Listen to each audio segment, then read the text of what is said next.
Bon, on y va. Alors, le message que j'ai, c'est sur le Yémen. Le Yémen, c'est un pays du Golfe qui est entouré des pays de l'Arabie Saoudite. Il y aura une situation très très grave dans ce pays, un très grand soulèvement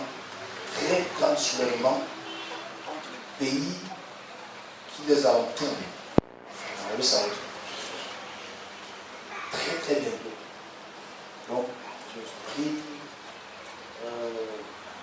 que ça puisse être su. Il ferait l'effort d'envoyer ça à l'ambassade pour expliquer amplement ce qu'il y a sur le Yémen. Ah, c'est un. Deux, je pense que tout le monde voit ce qui se passe aujourd'hui avec l'Ukraine. Parce que c'est le sujet là que tout le monde veut que je parle. Donc je pense que c'est un sont pareils. Nous ne sommes pas Ukrainiens, on a des problèmes sur nos autres. On a des problèmes sur nos autres. Donc quand on va j'ai les dossiers dans ma tête, on ne peut pas de l'Ukraine, on peut dire l'Ukraine. Alors l'Ukraine est un pays de l'Europe de l'Est. Il faut comprendre d'abord son histoire pour comprendre ce qui se passe aujourd'hui. Et c'est ça l'erreur des gens qui suivent seulement les débats à la télé sans forcément avoir une histoire géopolitique. En 2016, en septembre 2016, j'ai eu cette vision. Je n'étais pas encore à la maison, il n'y avait même pas 2 personnes qui l'ont vu. J'ai eu une vision sur l'Ukraine. Je suis transporté dans cette période-ci. Beaucoup de chars de guerre, je vois les explosions dans les chars de guerre. On me dit que c'est l'Ukraine qui se prépare pour la guerre. Je l'écris, je dépose, j'ai 2 gemmes. Un partage. C'est normal. J'ai il y a 6 ans. Ouais. C'est 7. Bon. Parce que c'est 6 à 7. Et ça fait très long. Et je le dépose sur, il y a quelques mois, je fais aussi vision sur la Russie, sur les discours dans le Parlement qui aura coûté un peu cher, entre guillemets, à M. Poutine. Ça, c'était il y a très longtemps. Et je l'écris, je le dépose parce que ça sert de leçon pour le futur. Mais il faut connaître un peu l'histoire de l'Ukraine, pour savoir ce qui va se passer après, peut-être avoir une meilleure compréhension. Moi, je ne suis pas contre et pour et contre ceux qui de la Première Guerre mondiale. Je ne fais que je ne suis qu'un serviteur, je peux parler de ma compétence. Le pays, l'Ukraine, il faut remonter vraiment au 9e siècle pour mieux comprendre l'Ukraine. On peut aussi le comprendre à travers le Cameroun et le nord-ouest et le sud-ouest. C'est plus ou moins une position géopolitique qu'on peut comprendre. C'est-à-dire qu'on est un et on s'est divisé pour des raisons quelconques et on va se réconcilier pour des raisons quelconques. L'Ukraine, depuis le 9e siècle, n'est pas vraiment d'abord l'Ukraine. C'est ce qu'on appelle Prusse ou Russie. Au fil des siècles, jusqu'au 16e siècle, il y a eu cette division entre l'Ukraine qui était un peu plus au nord et la Russie qui était un peu plus au sud. Avec le temps et toutes les conquêtes chrétiennes qu'il y a pu avoir, parce que les chrétiens ont un rôle important, le 19e siècle était un moment très important par rapport à la Première Guerre mondiale, qui a vraiment joué un rôle pour diviser ça. Mais à la fin, c'est la brosse. Elle était là pour lutter contre l'URSS. Le but de l'OTAN, c'est pour lutter contre l'URSS. C'est le but. Bon, l'OTAN, ce sont les pays de l'Ouest. Chef fuyé, mettons ça ainsi, qui est très heureux. Les autres petits pays de l'Europe, c'est-à-dire la Grande-Bretagne, la France, l'Italie, l'Espagne, qui étaient les têtes du groupe, mais avec le temps, au fil du temps, en 1984, beaucoup de pays de l'Ouest, de l'Est ont pu rejoindre l'OTAN. C'est très important. Alors, l'OTAN, qui veut lutter contre, disons ça, les socialistes, parce qu'ils ont imposé leur idéologie républicaine et capitaliste sur l'Est. Donc, c'est 2 idéologies différentes, poussées par la puissance des Américains depuis la Deuxième Guerre mondiale. C'est les Américains qui dirigent le monde depuis pendant la Deuxième Guerre mondiale. Pendant la Deuxième Guerre mondiale, c'était les Anglais.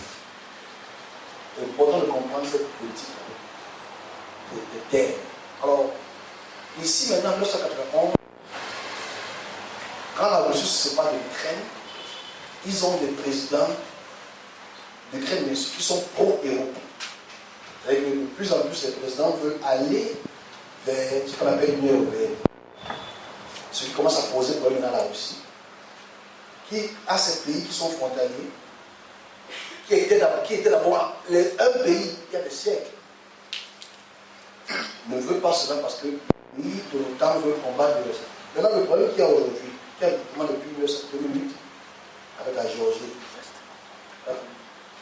c'est les pays qui sont frontaliers à l'Ukraine veulent absolument entrer dans l'OTAN pour la protection contre la Russie, contre la Chine. Ce qu'il faut prendre en considération ici, ce qui réveille la guerre, ce n'est pas vraiment la guerre ici. C'est qu'il faut voir une guerre commerciale derrière. Il ne faut pas voir ça comme ça, visiblement, et tu dis, ah, Poutine est mauvais, Trump est bon, ça c'est les panélistes qui n'ont pas fait l'histoire, malheureusement. Mais je vais vous donner un peu l'histoire pour comprendre un peu les visions. Je prendrai d'autres pôles pour expliquer ce que je veux. C'est important qu'on puisse quand même avoir un peu d'histoire et comprendre où va aller cette mini-guerre d'intimidation. C'est une guerre d'intimidation. Je vais expliquer pourquoi. Alors, quand des pays comme la Pologne veulent rejoindre l'OTAN, ne bougez pas. Quand les pays comme la Pologne veulent rejoindre l'OTAN, ça dérange la Russie, parce que la Russie est une hégémonie très puissante, très forte, où ils veulent aussi imposer leur modèle culturel au monde. On voit ça en Afrique aujourd'hui. Ils commencent à avoir balance de force entre les deux. Le problème ici, c'est quoi? C'est qu'il y a vraiment quelques années, et surtout il y a quelques mois, le retrait des troupes en Afghanistan des États-Unis a beaucoup provoqué un changement géopolitique dans ces régions-là. Parce que nous n'oublions pas que les États-Unis sont en train de perdre la force. Ils perdent puissamment la force. Que ce soit commercial, économique, que ce soit de l'armement nucléaire. Ils perdent la force. Il y a un rapport de force. Vous savez ce qui s'est passé? J'ai expliqué ce qui s'est passé en Australie, dans les sites de l'Australie autour. Vous n'êtes pas ça, parce que moi, je veux les visions, ça n'a pas le même sens. On veut l'argent. Mais il y a eu des problèmes avec les armements australiens et européens. Chaque pays veut avoir des bases un peu partout pour assouvir leur domination. Donc, ici, le problème avec les États-Unis, c'est quoi? Quand ils mettent maintenant leurs armes à la frontière ukrainienne, à la frontière des pays de l'Europe de l'Est, donc forcément à la frontière de la Russie, il faut partir voir les conventions qu'ils ont pu avoir en 1994. Si on ne connaît pas ces conventions, ça n'aura pas de sens. Dans ces conventions, l'OTAN avait signé qu'ils n'ont pas agressé, nous mettre des armes autour d'eux. Donc voilà d'où le problème vient. C'est là où le problème vient. Parce que quand ils mettent leurs armes là, ils se sentent menacés. Donc s'ils se sentent menacés, naturellement, comme Poutine, c'est pas un doudou, il fait ce qu'il pense. Je parlerai de lui parce que j'ai quelque chose sur lui, je vais expliquer. Donc, le problème qui se pose, c'est là. Commercialement, il faut savoir qu'en Europe, ce que la plupart ne savent pas, parce que l'Europe est dépendante énergétiquement de la Russie. Ça, c'est d'abord un fait. Donc, c'est des choses qu'il faut expliquer. Pourquoi il y a la guerre? Parce que la guerre, non, la guerre, il y a un affaire, les professeurs ne mangent pas, ça c'est une chose. Le gaz d'Europe, ça vient de la Russie. Donc, ceux, quand ils ont froid, là, quand ils mettent les ressources chaudes, là, ça vient de la Russie. Donc, Poutine est un stratège, c'est ça. Tu peux lui sans chauffage. Il n'a pas pu s'arrêter, hein, il a fait ça quand il fait froid. Donc, c'est une stratégie. Il a fait ça quand il fait froid. Tu auras froid. Si je coupe les liens de gaz, tu ne veux plus ton gaz, tu vas mourir de froid. Donc, c'est comme tu vois tous les pays européens réfléchissent. Il c'est un stratège. Il sait ce qu'il veut, j'expliquerai ce qu'il veut. Ce qu'il veut, c'est tout simple. Enlevez nos armements là.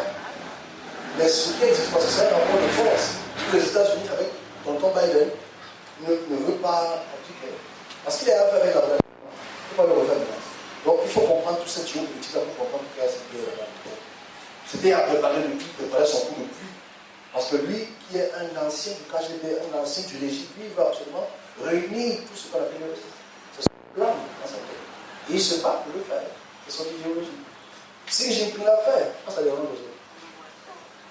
Parce que quand M. Ping veut réunir toute l'Asie pour faire sa route de la soie, personne, oh, ça ne dérange pas. tu pars en Chine, tu te filmes ça, ah c'est bon, oui, rama.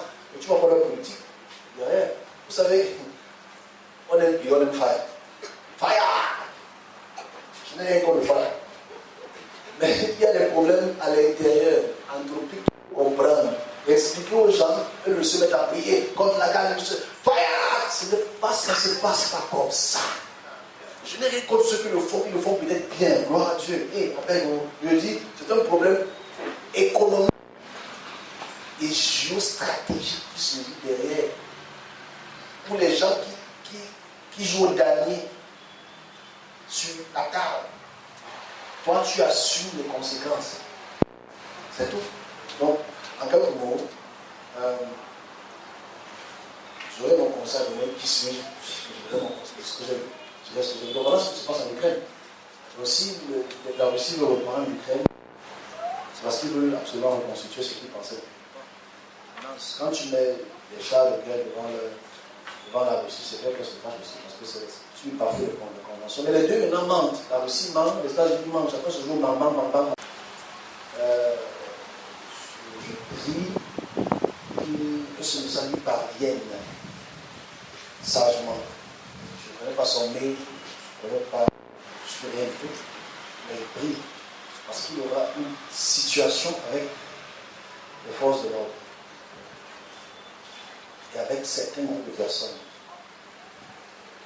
Parce que là on le disait, la police cherche Georgie. On n'a pas cette question. La police cherche Georgie. Qu'est-ce qui va se passer? Je ne sais pas. Je prie pour lui que tout se passe bien, qu'il ait une image. Et dernière chose que je voulais dire,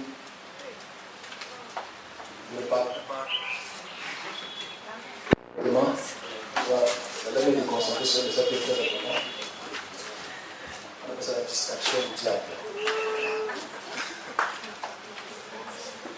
Le message le plus important, c'est ceci. Gloire à Dieu. C'est un moment que j'attendais depuis très longtemps par rapport au Cameroun. En concerne le Cameroun, je ne dirais pas plus, je dirais seulement ce que j'ai à dire. En concerne le Cameroun et le président de la République. Il y a beaucoup de choses qui ont été dites, du bien comme de mal, qui se sont. Mais la face du président a été montrée depuis mercredi. La face du président de la République a été montrée jeudi. Ça m'a beaucoup étonné.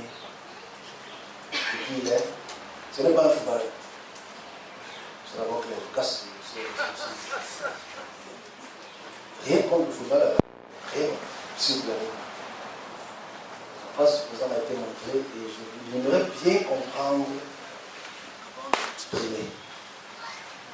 On me l'a montré face au peuple et toute l'armée. J'aimerais mieux comprendre avant de le dire. C'est un personnage que beaucoup de gens connaissent. Ce n'est pas un sportif. Il est là la politique. En fait, pour être plus honnête, dans les chambres secrètes, on prépare le maître. Ce n'est pas le fils. On prépare le maître. Dit du bien comme de mal, qui que ce soit. De la face du président a été montrée depuis mercredi. La face du président de la République a été montrée jeudi. Ça m'a beaucoup étonné. Depuis hier, ce n'est pas un football. C'est d'abord que les casques. Rien contre le football, rien, s'il vous plaît. La place du président a été montrée et j'aimerais bien comprendre avant d'exprimer. On me l'a montré face au peuple et toute l'armée. J'aimerais mieux comprendre avant de le dire. C'est un personnage que beaucoup de gens connaissent. Ce n'est pas un sportif. Il est là. Pour être plus honnête, dans les chambres secrètes, on prépare le maître. Ce n'est pas le fils. On prépare le maître. Je sais qu'il le sait. Le président l'aime beaucoup. Je sais qu'il le sait. Le président a un plan vis-à-vis de lui. Il est encore dans l'ombre des autres dragons qui ont. Mais c'est très calme. Très calme. Des jeunes plus loin. Là, c'est dragons. Ok, je donnerai son nom à la seconde qui arrive. Je suis dans leur total conversation.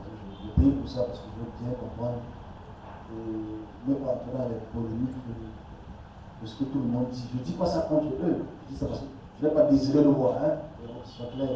Moi, je désire.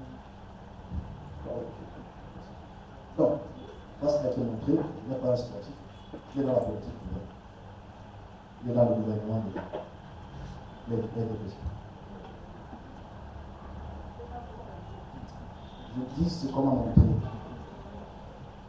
Si tu n'es pas d'accord, c'est bon. Okay? Mais il va faire du bon travail. Ce n'est pas une question de RDPC ici, de votre parti. C'est une question de la personne. Vous avez de mauvaises affaires. Tout le monde, ce n'est pas un recruteur. Il faut savoir que dans la politique, c'est stratégique. Quand toi tu dors, il passe. Tu comprends? On va se comprendre quand je donnerai son nom. Ah, mais lui, c'est lui, non, lui, c'est bien quand même. Non, c'est bien. Tout le monde sera d'accord avec lui. Parce qu'il met tout le monde d'accord. Ok, voilà. C'est ça que je voulais dire. C'est depuis l'année passée que vous faites durer ce suspense. Ah non? C'est depuis l'année passée quand je fais suspense. Normalement.